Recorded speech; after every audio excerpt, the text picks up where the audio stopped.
Imagine Sofia Benedetto, adorned in her grandmother's pearl pin, standing at the altar of a majestic cathedral, ready to pledge eternal love. But when she overhears her fiancé's live mic confession calling her an ugly walking wallet, the wedding takes a shocking turn you won't believe. What revenge unfolds? Thanks for having me, Eliza. It's cathartic to share how I transformed that raw betrayal into empowerment. I'm still the determined woman who fought back, and I'm ready to dive into the full story. My name is Sofia Benedetto, and I thought I was about to marry the love of my life. At 29, I'd built a successful consulting firm from the ground up, following in my father's entrepreneurial footsteps.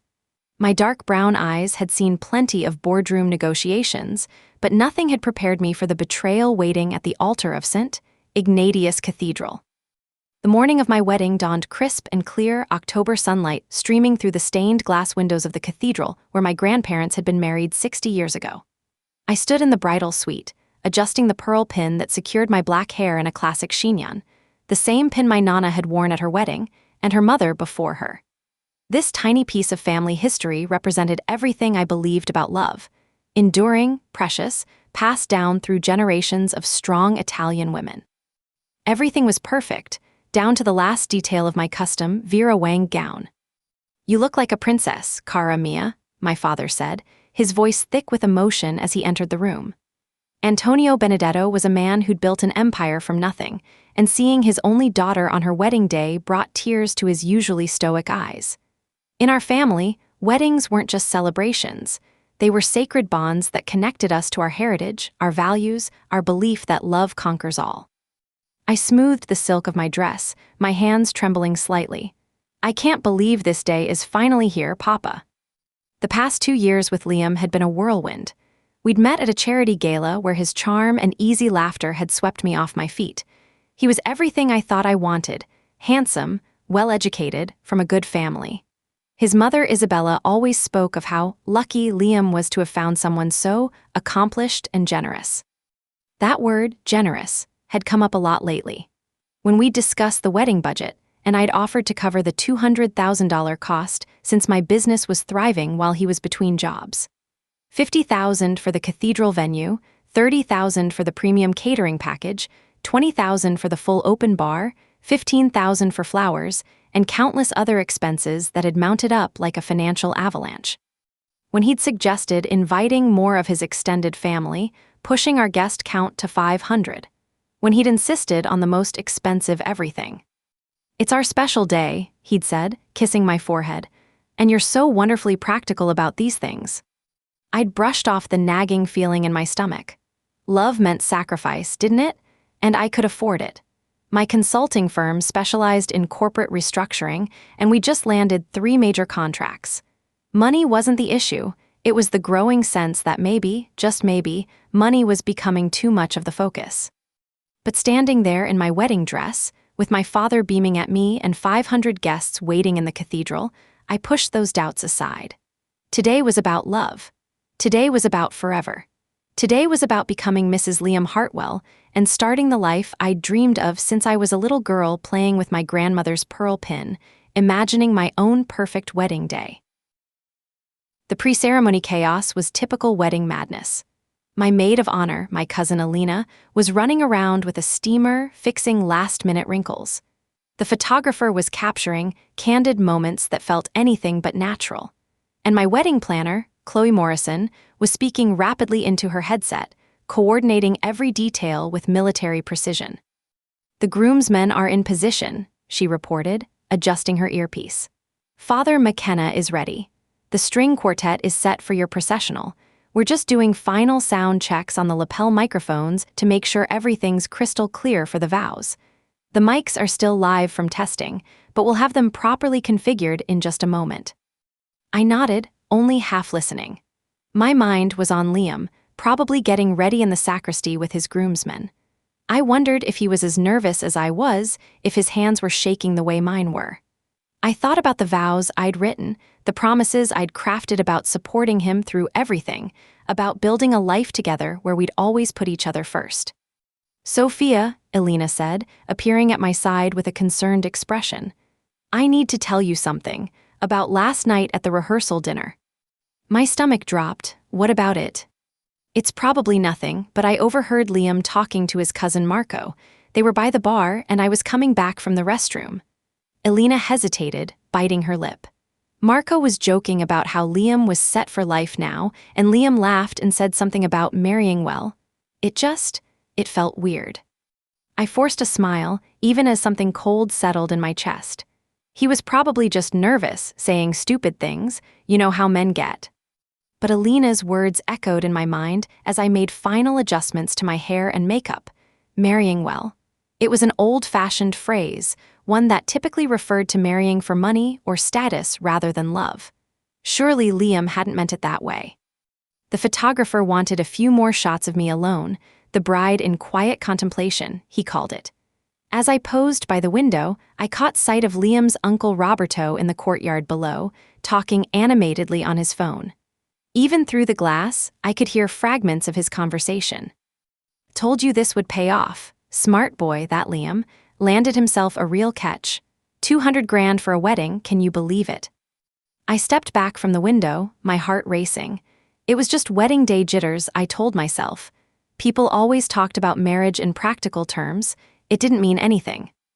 But the doubt was there now, a small seed that had been planted months ago when Isabella first made those comments about my generosity. It had grown every time Liam had suggested another expensive addition to our wedding, every time he'd mentioned how lucky he was to have someone so successful. Every time I'd covered another expense, his tuxedo rental, the groomsmen's gifts, even his bachelor party weekend in Vegas.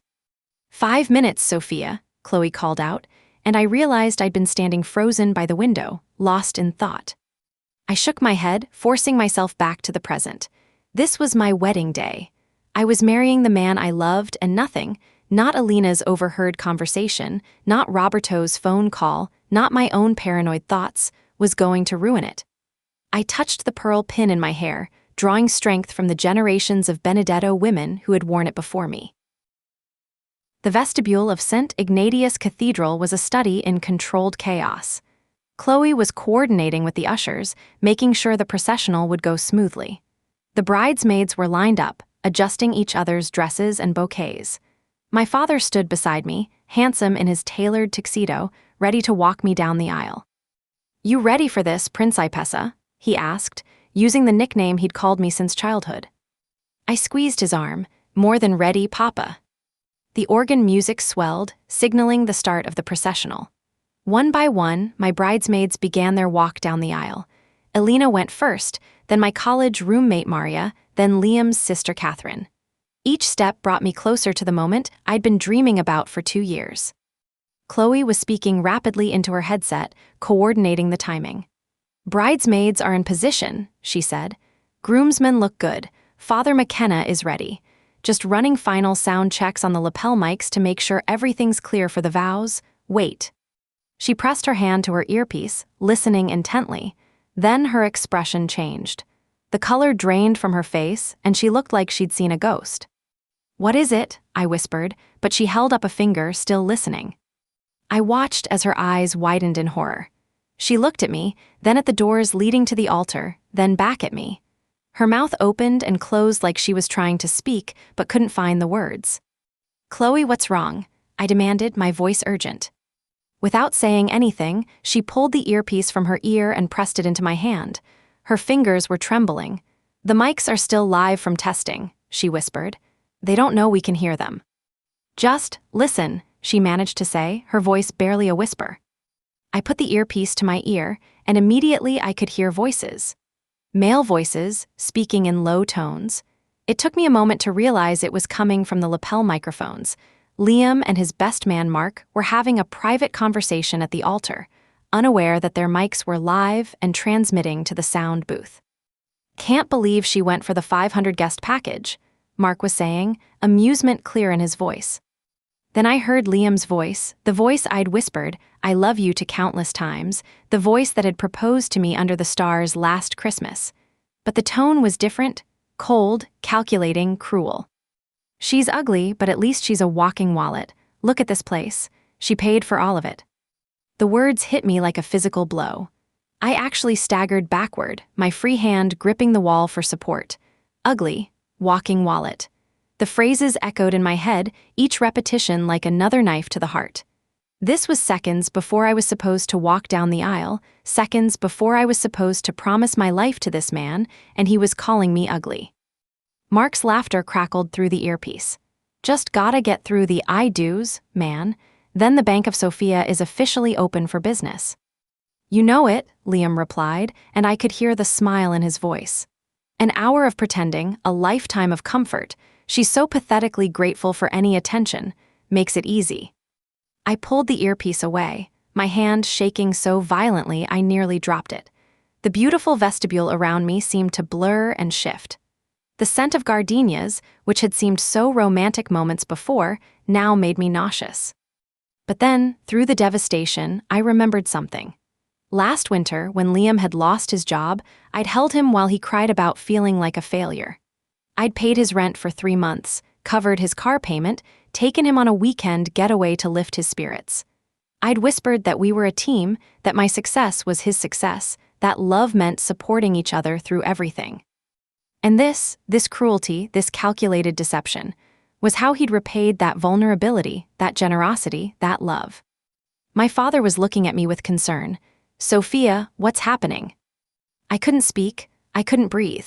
Everything I'd believed about my relationship, about Liam, about our love, it was all a lie.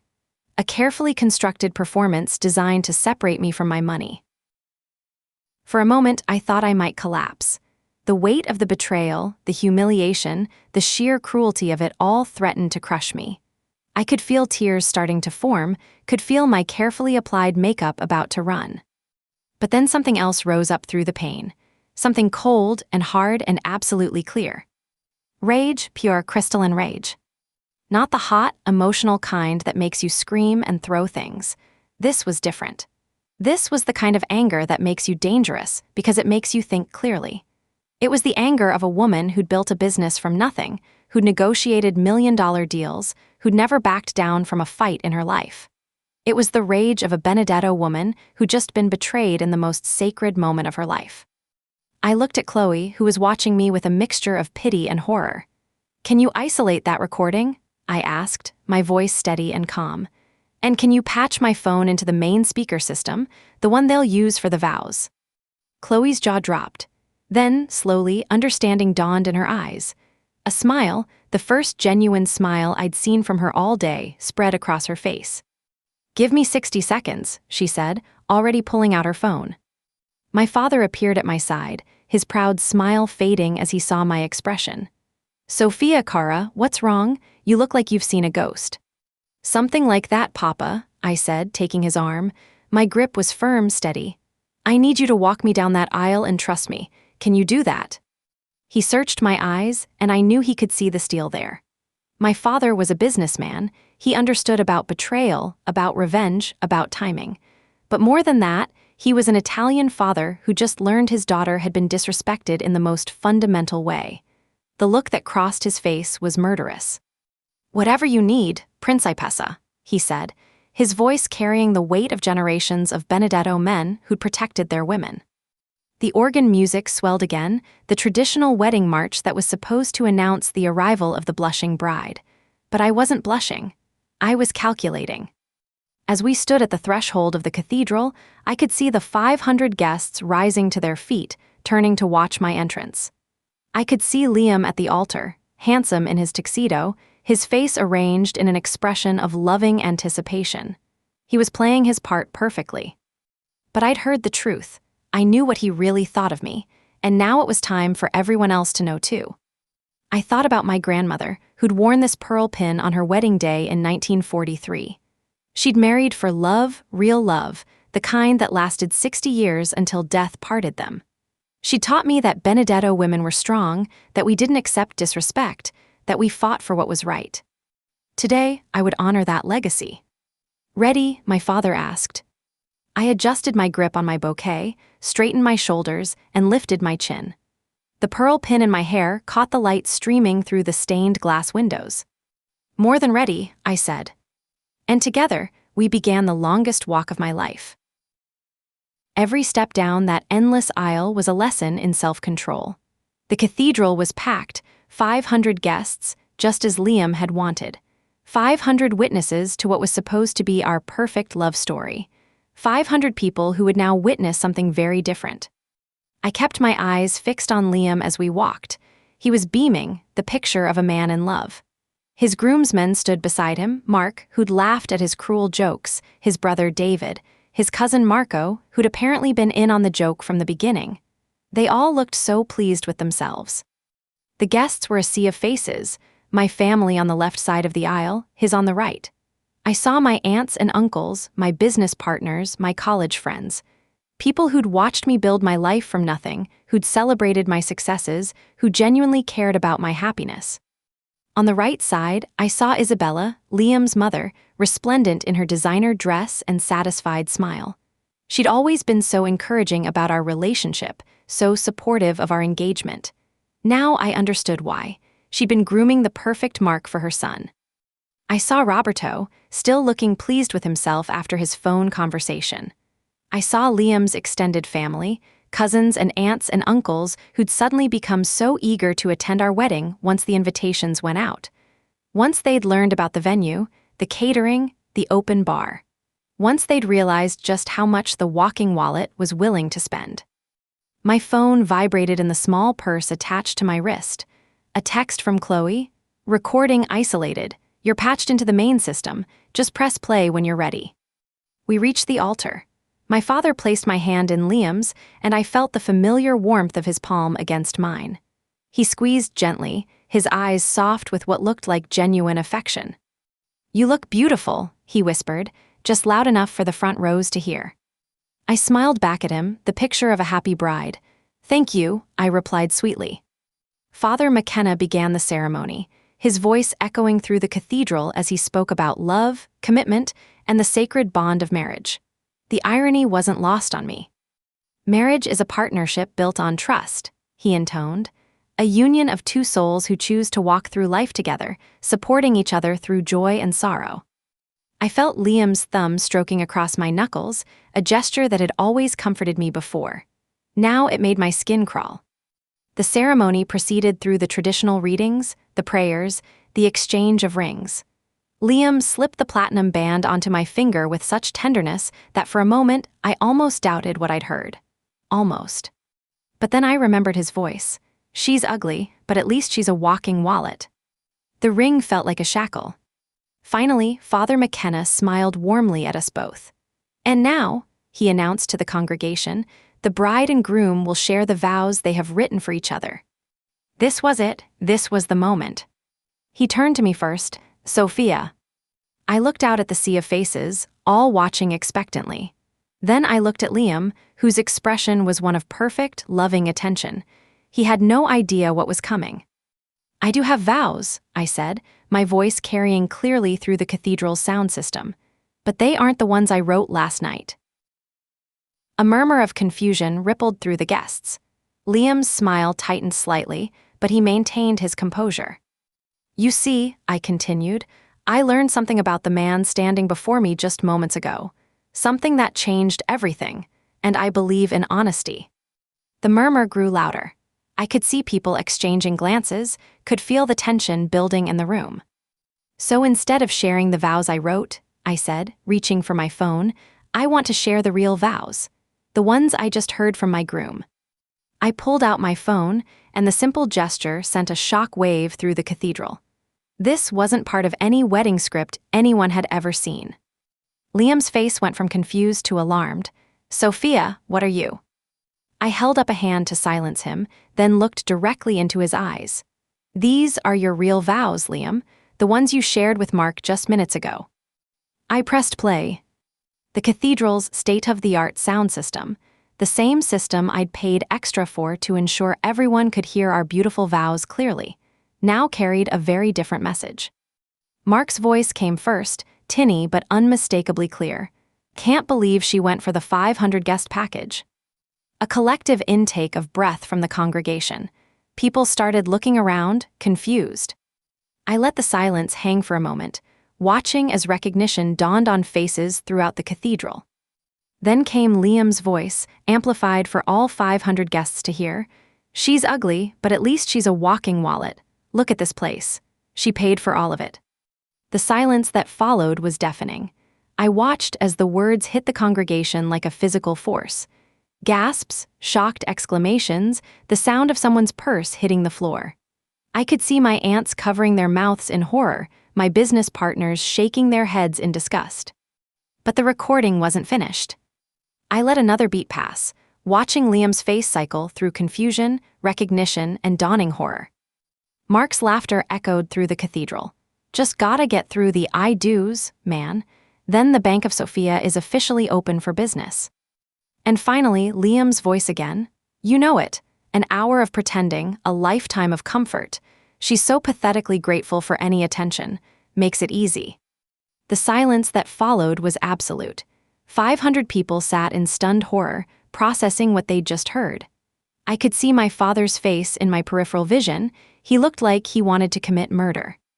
I looked at Liam, whose face had gone through a remarkable transformation. The loving groom had vanished, replaced by a man who looked like he was about to be sick. His mouth opened and closed wordlessly. "So no," I said, my voice ringing with absolute finality through the microphone clipped to my dress. "I don't take you, Liam. I don't take a man who sees love as a business transaction.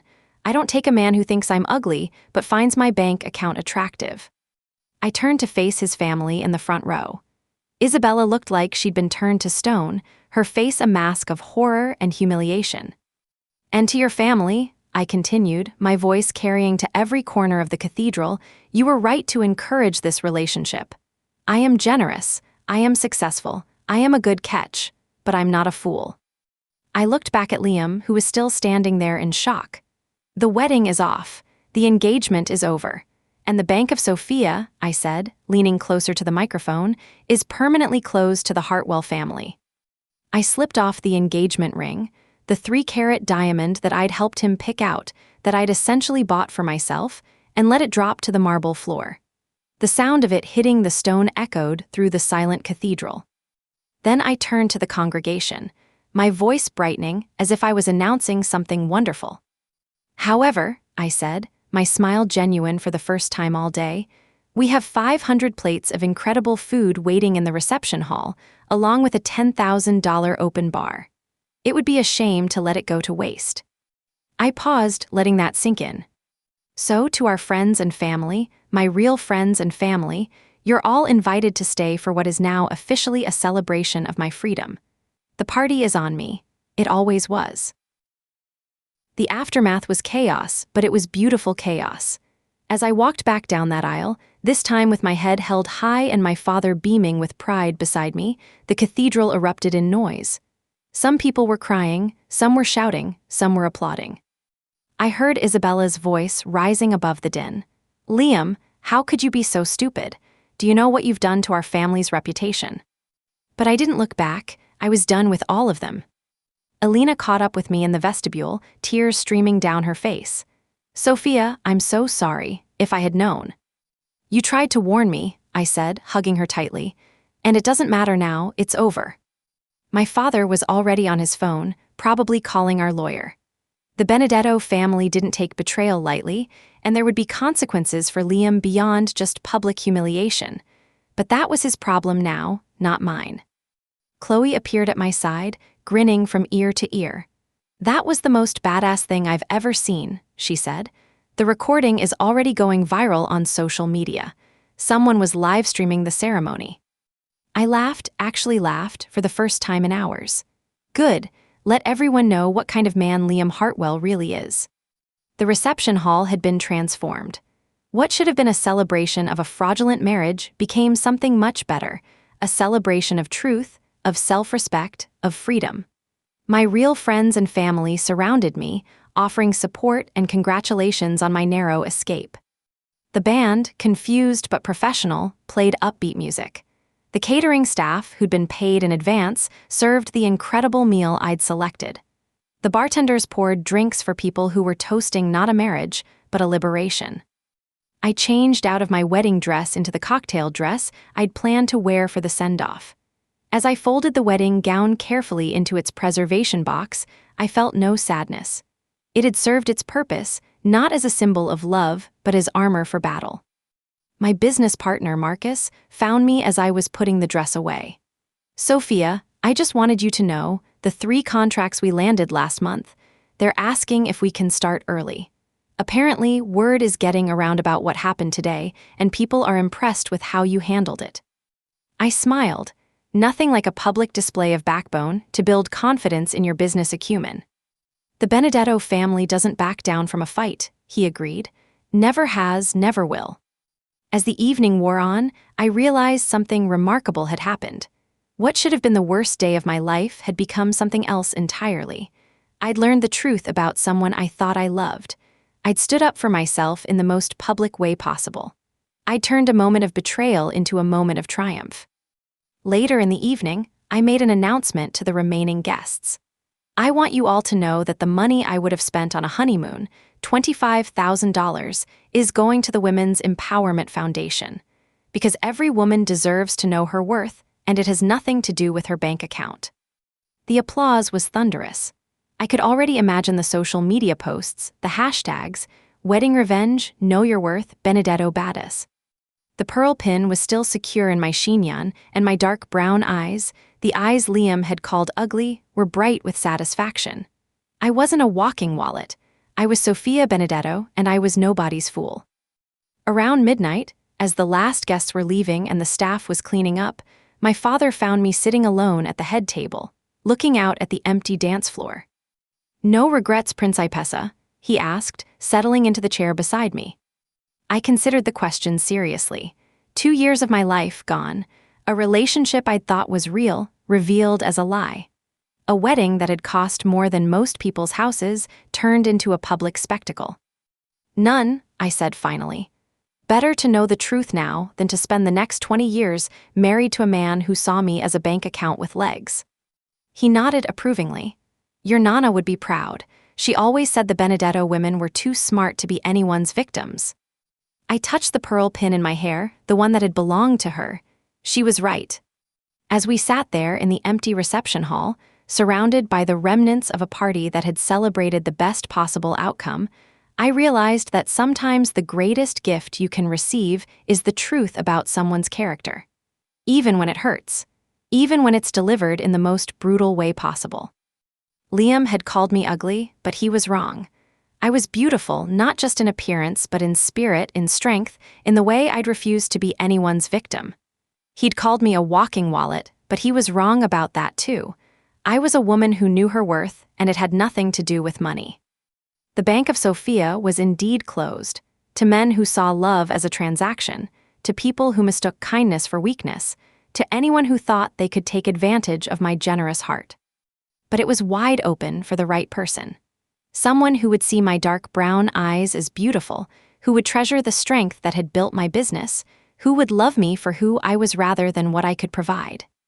Until then, I was perfectly content being exactly who I'd always been. Sofia Benedetto, successful businesswoman, devoted daughter, loyal friend, and nobody's fool. The wedding might have been a disaster, but the woman who walked away from that altar was stronger, wiser, and more self-assured than the one who'd walked toward it. And that, I thought as I finally stood to leave, was the best possible ending to what could have been the worst possible story. Sofia Benedetto, thank you for your unfiltered bravery. This tale reveals how confronting hidden motives in relationships can ignite personal power, showing that true worth lies in resilience, not riches. It's a stark lesson in authenticity amid deception. I'm Eliza Quinn, and remember, veils off, justice on.